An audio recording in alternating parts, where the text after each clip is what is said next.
Welcome back to Dakota Diesel. I just bought a 2015 Tesla Model S P85D with Insane Plus mode, sight unseen from across country.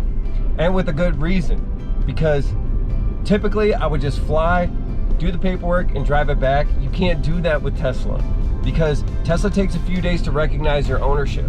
So until then, you cannot use their superchargers. In this video, we're gonna review the Tesla Model S P85D. We're gonna see how fast it is. We're gonna test the Autopilot and some of its other really cool features and see if this car is worth the $50,000 price tag. There was some nasty surprises, like this door handle was broken, even though I asked him specifically if the door handles were broken or not, and this taillight does not work. But before this video starts, we're gonna go ahead and do a chrome delete, and we're gonna tint the windows out, and then we'll take a deep dive into the car.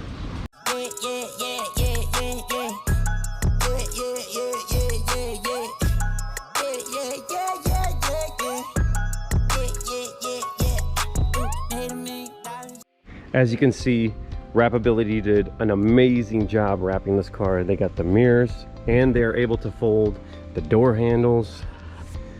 And then I got the stage 2 ceramic tint. It's 15 on the sides and then 30 on the windshield. We got the front, which hides the ugly nose cone for the 2015. And the 2016, all of this is gone. Those fins. And as you can see, these wheels are still gray, but I am going to get them finished in satin black. They even did the blinkers. See, I have no cameras in the 2015. In the 2016, there's cameras here. The taillight is still broken, and so is the door handle, but I'll get into that later. And the interior in this thing is just amazing. I love these next generation seats. Make sure you get those as an option because the other ones are not as sporty and not as comfy and not as cool looking. But this is the yacht floor, piano black, Alcantara. The one thing about buying this thing sight unseen is I did not get the sunroof. I thought all of them got the sunroof. They don't. So if you're buying this sight unseen off the internet, definitely make sure, does it have the glass roof?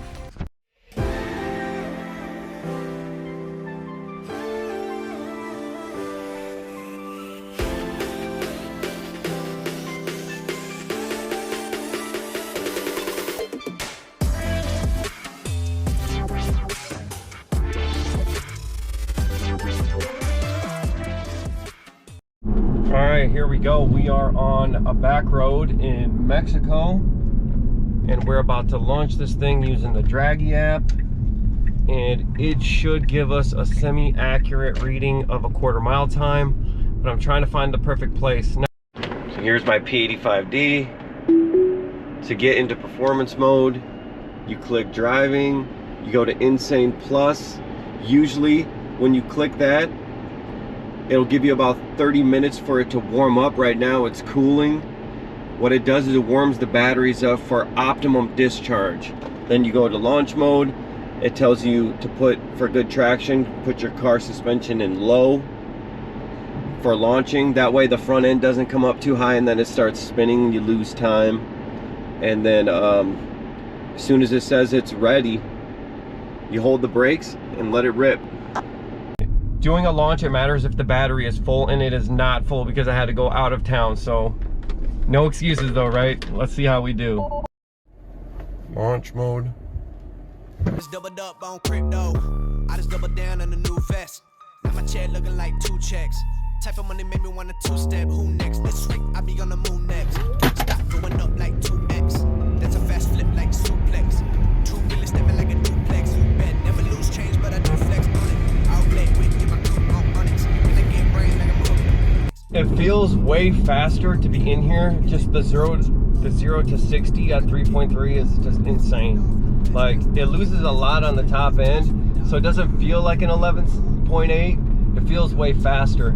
It really loses steam after like 80-90 miles an hour. So the factory numbers that were reported in 2015 for the P85D was 11.8 quarter mile and a 3.2 0 to 60.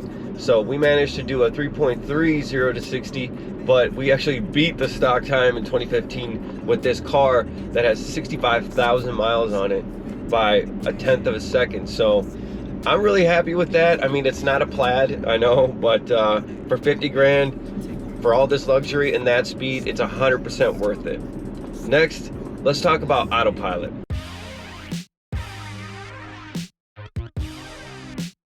If we're gonna talk about Autopilot, let's start at Smart Summit. So this car, even the 2015, will pull out of the garage for you and pull into the garage for you. It's a really simple feature on the phone. You either press forward and back. It does turn very well. As you can see, there's no one on the car. Then you push this, and then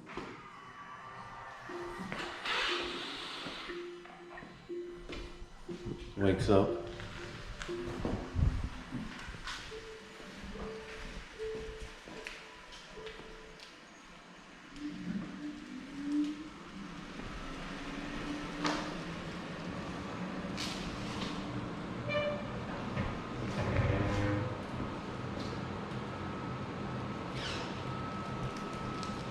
See, it's turning the wheel. Straighten the wheel out. The Autopilot on the 2015 Tesla Model S Performance is very, very good, but it'll never be full self-driving because it doesn't have the 8 cameras that it takes.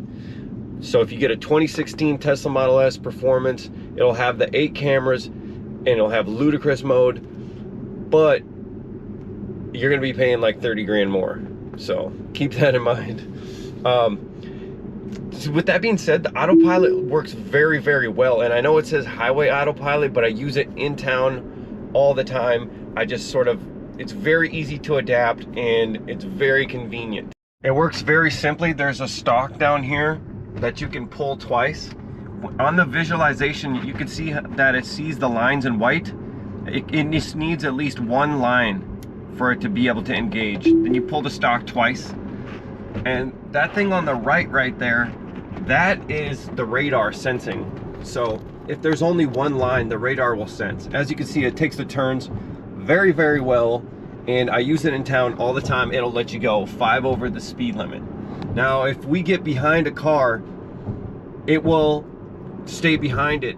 If they stop at a red light, as long as the Tesla sees the car in front of you, it'll also stop on the red light, and then it'll take off on its own. But if there is no car in front of you, it does not see red lights. This is not full self-driving. It'll blow right through the stoplight or stop sign. So as long as you keep that in mind, you can use this all day. It works very, very good, but be prepared to grab the wheel at any time. All right, here, as you can see, there's a car right there. It's slowing down on its own and it'll stop right in front of that car. But if there's no car there, it'll blow right through that stop light, sorry. All right, and now we're taking off. And there it goes. It will stay in this lane and it will continue to follow that car. See, I'm on a side street and I'm just enjoying this car driving me there. I'm ready to intervene at any time. You'll be surprised how fast you will just incorporate it into your life. It's super natural. So yeah, the Autopilot on this car is a 9 out of 10, only because it could never be self-driving, but it's still really, really good.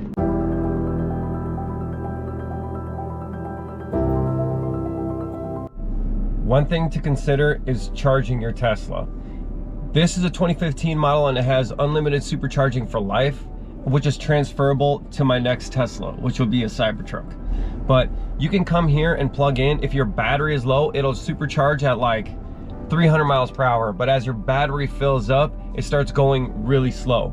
And if you leave and your car fills up, if you don't move it after 5 minutes, Tesla will charge you an idle car fee. So I went out to eat, but at the same time, I was watching my app to make sure I don't go overtime. And to slow down the charging process, I turned the climate control all the way up.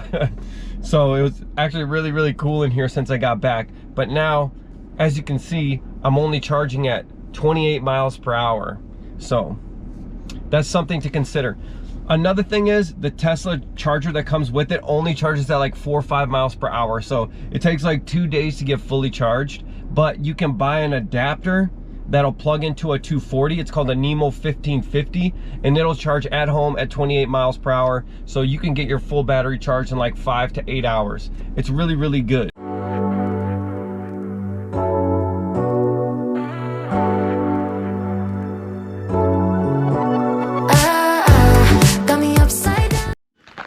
I really don't have a whole lot of bad things to say about the Tesla, except it's a little bit expensive and it's really hard to get service if you don't have a Tesla dealer nearby. I have Tesla coming out to fix my taillight and my door handle, and it's going to take them a few weeks just to get out here, and the nearest Tesla is 4 hours away. So that's something to consider. Also, the other thing I don't like, on the 2015 you have the MCU1 screen, which you don't have Netflix and YouTube on that, and it's really slow and clunky. But I'm gonna get the MCU2 screen installed for 1,500 bucks, so it's not that big of a deal, but it's something to consider. Lastly, is it a good deal for 50K? I really think so. The argument could be made that you can get a 2021 Model S that's 0.2 tenths faster 0 to 60 for $89, but that's just stock with no goodies, with no options or anything like that. By the time you option it and by the time that you get it, it's going to be over 100 grand, or maybe just under 100 grand. So this is still half off. I think it's a really good deal and a really good bargain. If you find a P85D, it's got a decent amount of miles on it, definitely take it. But anyways, I'm gonna get out of here. I do have a video coming up. I will be taking this on a road trip, so if you want to see that, hit the subscribe button. If you made it this far, thank you for watching. Peace.